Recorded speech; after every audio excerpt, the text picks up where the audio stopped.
یہ بھی ہمارا بڑا سوشل فنکشن ہے، بہت بڑا، اور اس میں فضول خرچیاں ہو رہی ہیں، حرام کی کمائی ہوئی کمائی جو ہے وہ پانی کی طرح بہائی جاتی ہے۔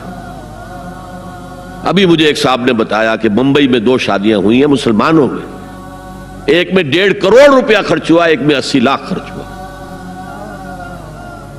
ہم نے وہاں اصلاحی تحریک شروع کی، ضیاء الحق صاحب نے بھی کوشش کی تھی، آرڈیننس پاس کیا تھا، لیکن یہ چیزیں قانون سے نہیں۔ آپ کہیں کہ کسی دعوت میں 50 سے زیادہ مہمان نہیں آئیں گے، وہ 100 آ گئے تو زیادہ زیادہ یہ ہوگا پولیس والوں کو رشوت کا کھاتا کھل گیا، جو یہ پیسے لے جائیے صاحب۔ کبھی کبھی وہ پکی پکائی دیگیں لے جا کے اپنے تھانے میں بیٹھ کے کھاتے تھے، لیکن قانون سے نہیں بدلتا مزاج۔ ہم نے کیا طے کیا؟ دیکھو یہ ہے چٹان کی بنیاد۔ آپ کو بڑی اونچی بلڈنگ بنانی ہو تو دیکھنا پڑتا ہے چٹان نیچے بنیاد زمین کیسی ہے۔ تو بنیاد کیا ہے؟ آپ سادگی کرو، سادگی کرو، سادگی کرو، یہ واسطہ بے معنی ہے بالکل، اس لیے کہ غریب کی سادگی کچھ اور ہے، امیر کی سادگی کچھ اور ہے، سادگی کے ایک معنی تو نہیں ہے۔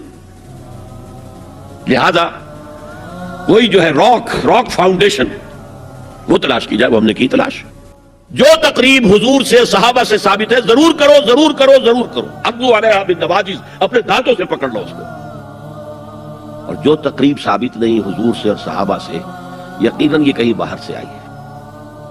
یا تو ہمارا خاندانی پس منظر جو ہے، اکثر تو ہندوؤں سے مسلمان ہوئے، وہ سادات ہوں، صدیقی ہوں، فاروقی ہوں، عثمانی ہوں، وہی ہیں جو باہر سے آئے تھے، باقی تو اکثریت یہیں سے، وہ اپنا ہندوانہ پس منظر لے کر آئے۔ تو جس کا ثبوت صحابہ کے دور میں نہیں، وہ یقیناً باہر سے آئی ہوئی چیز ہے، اس میں پھر سادگی نہیں، اس میں کمی نہیں، جڑ سے کاٹو۔ اس بنیاد پر ہم نے 5 فیصلے کیے، ذرا سن لیجئے آپ بھی، اگر آپ کوئی سوشل ورک کرنا چاہیں اس کو عام کریں۔ نمبر 1، نکاح مسجد میں۔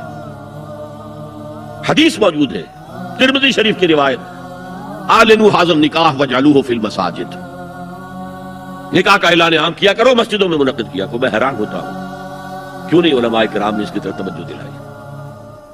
حدیث ہے، ہاں میں مانتا ہوں ان کا کہنا یہ ہے کہ یہ یہاں جو امر ہے کہ مسجد میں منعقد کرو، یہ امر وجوب کے لیے نہیں ہے، استحباب کے لیے، مستحب ہے یہ کہ مسجد میں۔ تو بھائی مستحب کیوں چھوڑ رہے ہو تم؟ اس لیے چھوڑنا پڑتا ہے، مولوی بیچارے کی حیثیت ہے ہی نہیں معاشرے میں کہ وہ کہے جناب یہاں آئیے میرے پاس، میں نہیں آؤں گا آپ کے گھر نکاح پڑھانے کے لیے۔ وہ اپنا رجسٹر بغل میں دبائے بیٹھا سوکھتا رہتا ہے۔ وہ تو آنی تھی بارات عصر کے وقت، مغرب بھی جا رہی، آئی نہیں، وہ بیٹھا غریب۔ پہلے 20-30 روپے ملتے تھے، اب 200 300 400 ملتے ہیں، اور کیا ہے۔ میں نے انہیں یاد دلایا، دیکھو شرم کرو، عیسائیوں نے آج تک اپنے چرچ کی اور اپنے پادری کی عزت یہ رکھی ہے کہ شہزادے اور شہزادی کی شادی ہوگی وہ بھی پادری چرچ میں آئیں گے۔ شہزادے کی شادی ہو رہی ہے تو جو ان کی پارلیمنٹ کے ساتھ ہے چرچ، وہاں شادی ہوگی، وہاں پردہ نہیں ہے، لڑکا لڑکی دونوں آمنے سامنے کھڑے ہو کر قول و قرار کریں گے۔ ہمارے ہاں پردہ ہے تو اس لیے لڑکی کے گھر بھی جائیں گے تو لڑکی تو محفل میں نہیں آئے گی، لڑکی کا ایک وکیل ہوگا، وہ وکیل اجازت لے کر آئے گا، 2 اس کے گواہ ہوں گے، اس کے سامنے اجازت لی گئی، پھر وہ نکاح خواہ کو اجازت دیں گے، وہ نکاح پڑھا دیں گے۔ پہلی بات یہ ہو گئی کہ نکاح مسجد میں۔ نمبر 2، نکاح کے موقع پر کوئی دعوت کام نہیں، کوئی ثابت نہیں، دعوت طعام صرف ایک ہے، وہ ولیمہ ہے۔ اور اس قدر معقول بات ہے، سب باپ اپنے سینوں پر ہاتھ رکھ کر سوچیں اور میری بات سنیں، کیا بیٹی کو گھر سے رخصت کرنے کا وقت جو ہے وہ خوشی کا وقت ہوتا ہے؟ جب بیٹی گھر سے جا رہی ہو، کوئی جانور بھی آپ قربانی کے لیے، کوئی مینڈھا کو بکرا لے آئیں 8-10 دن پہلے اور بچے مانوس ہو جائیں تو وہ جب آپ ذبح کرتے ہیں تو پچھاڑے کھاتے ہیں کہ نہیں بچے؟ اور یہ لخت جگر ہے، نور چشم ہے، 18 20 22 برس گھر میں رہی ہے، وہ جا رہی ہے، خوشی نہیں ہے ماں، صرف یہ ہوتا ہے سائی آف ریلیف کہ ایک ذمہ داری کا بوجھ تھا، اللہ نے آج پورا کرا دیا، اتروا دیا بوجھ۔ پھر بھی اندیشہ ہوتا ہے، پتہ نہیں مزاج ملے نہ ملے، نئے ماحول میں جا رہی ہے، وہاں جا کر ایڈجسٹ ہو یا نہ ہو، اندیشے پھر بھی ہوتے ہیں۔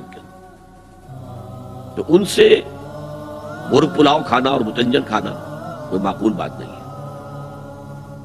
معقول بات کیا ہے؟ لڑکا، اس کا گھر آباد ہوا ہے، وہ ولیمہ کرے، اس پر باقاعدہ احادیث اولبو ولو بشاتن، ولیمہ ضرور کرو چاہے ایک ہی بکری ہو تمہارے پاس، ذبح کرو، کاٹو، کھلاؤ گوشت اپنے دوستوں کو، احباب کو۔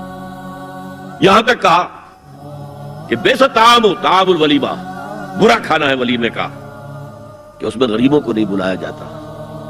ظاہر بات ہے مسلی کھلانے کے لیے تو ولیمہ نہیں ہوتا، اپنے احباب کو، دوستوں کو بلایا جاتا ہے۔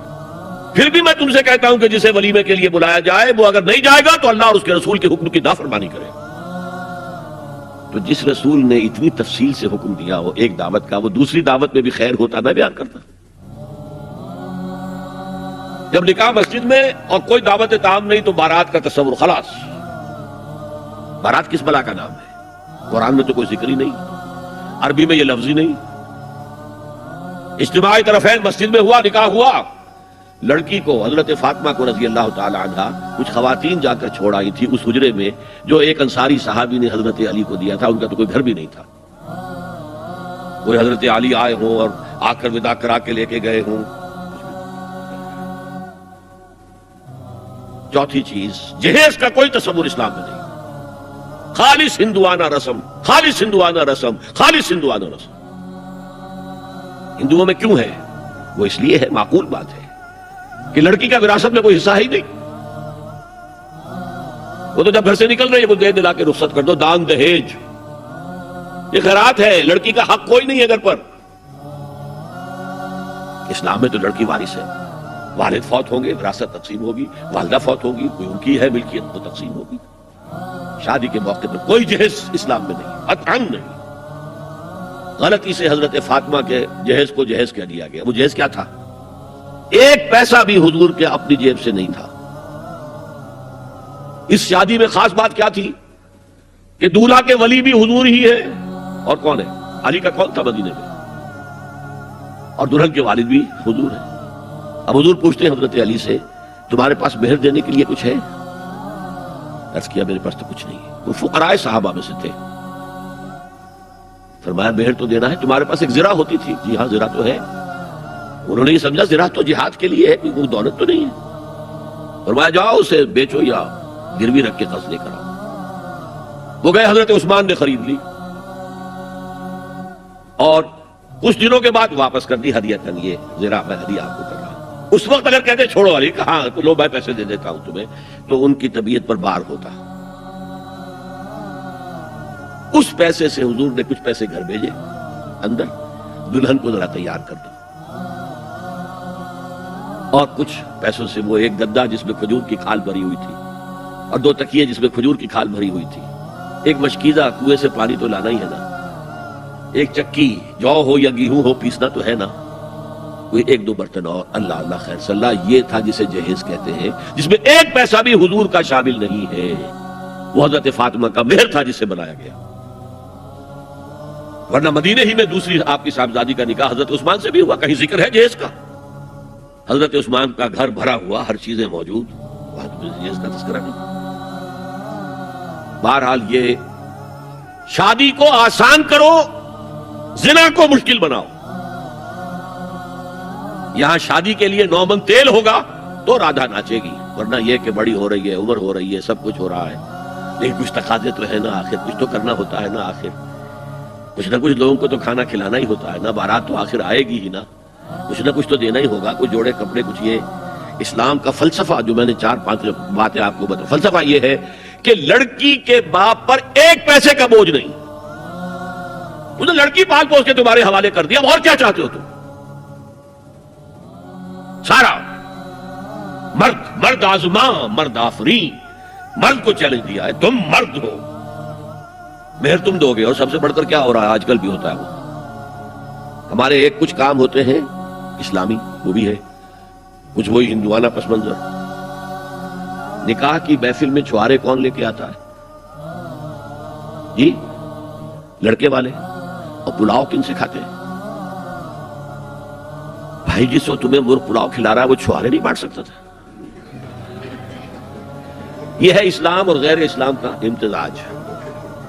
چھوارے لڑکے والے لے کر آئیں گے اور پھر دعوت اڑائیں گے لڑکی والوں کی طرف سے۔